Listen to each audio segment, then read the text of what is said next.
स्वागत है आपका आपके अपने चैनल देसी खबरों में। सीरियल ये कहलाता है मैं अब ये राज खुल चुका है कि अबीरा और किसी की बेटी नहीं बल्कि अक्षरा की बेटी है। और ये राज खुलने के बाद तो मनीष जी की आंखों से आंसू रुकने का नाम नहीं ले रहे। वो कहते हैं कि मैं कितना बड़ा अभागा हूँ, मेरे सामने मेरी बच्ची थी पर लेकिन मैं उसको पहचान नहीं पाया। और यहाँ पर अरमान ने बहुत ज़्यादा इमोशनल है क्योंकि अबीरा को अपना परिवार मिल चुका है। इस परिवार के लिए अबीरा जिंदगी में तड़पती रही। इस परिवार का भी सपना देखा था, आज वो सपना पूरा हो चुका है। यहाँ पर अभी को यकीन नहीं होता कि बीना नू उसकी फैमिली है, उसका परिवार है। पर लेकिन इन खुशी के पलों में आग लगाने के लिए यहाँ पर आ चुके हैं रूही और स्वर्ण।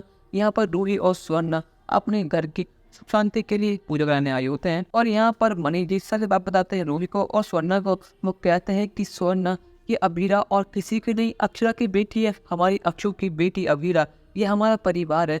पर लेकिन ये सुनने के बाद तो पूरी गुस्से में आकर लगा देती है अबीर को थप्पड़। वो कह दे कि ये हमारे परिवार नहीं बल्कि ये तो हुआ जिसने हमारा परिवार पूरा खत्म कर दिया। ये एक कातिल की बेटी है, आज इसकी वजह से मेरी माँ चंदन नहीं है, आज अक्षरा मासी की वजह से मैं अनाथ हूँ, आज अबीरा की वजह से और उसकी माँ की वजह से मेरे ये हाल है। इसने पहले मुझसे मेरी माँ छीन ली, मेरा परिवार छीन लिया, मेरा प्यार मुझे छीन लिया और अब इसकी नज़र मेरे बीना ऊपर है। पर लेकिन नहीं अबीरा, ऐसा कभी नहीं होगा। तुम अकेली थी और अकेली ही रहोगी क्योंकि तुम इसी लायक हो। जो तुम्हारी माँ ने करा और माफ़ करने लायक ही नहीं। तुम्हारी माँ एक हत्यारी थी और तुम एक हत्यारे की बेटी हो।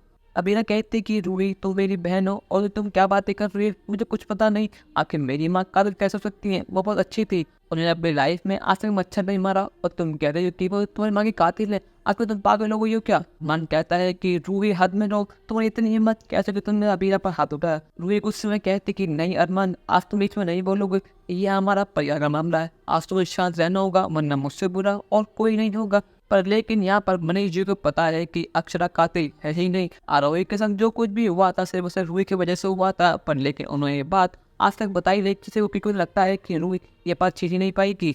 यहाँ पर सोना कहते हैं कि रूही शांत हो जा, तू बहुत गुस्से में, जो कुछ भी हुआ उसको भूल जा। अक्षरा ने जो कुछ भी करा उसकी सजा उसकी बेटी को मत दे, ये तेरी बहन है, इससे प्यार से बात कर। अबीरा कहती है कि नहीं, मैं इससे प्यार से बात नहीं करूंगी, मेरे सामने मेरी परिवार कातिल खड़ी है और आप चाहते कि मैं उसे माफ़ कर दूं, ऐसा कभी नहीं होगा। यहाँ मनीष जी रूही को रोकते हैं कि नहीं रूही, ये सच नहीं है, तो मेरी बात मत। रूही कहती कि नहीं बीना नो, आप साइड नहीं लेंगे अबीरा की, आज अबीरा को सजा मिलेगी इसे की कि जो इसकी माँ ने करा था वो माफ़ करने लायक ही नहीं है। मनीष जी बहुत कोशिश करते हैं कि वो रूही को शांत करा सके, उसे बस समझा सके, पर लेकिन रूही को सुनने को रेडी ही नहीं है। और यहाँ पर अब मनीष जी गुस्से में आके ये राज खोलने वाले हैं। रूही की मौत किसी और की वजह से नहीं बल्कि रूही की वजह से हुई थी। कई बात सुनने के बाद रूही अपने आप को माफ कर पाएगी या नहीं, अपनी राय हमें कमेंट पे जरूर बताइएगा। या फिर मनीष जी रूही के लिए राज नहीं खोल पाएंगे, अपनी राय हमें कमेंट में जरूर बताइएगा। और चैनल को तक ये सब्सक्राइब तो कर लीजिए। धन्यवाद।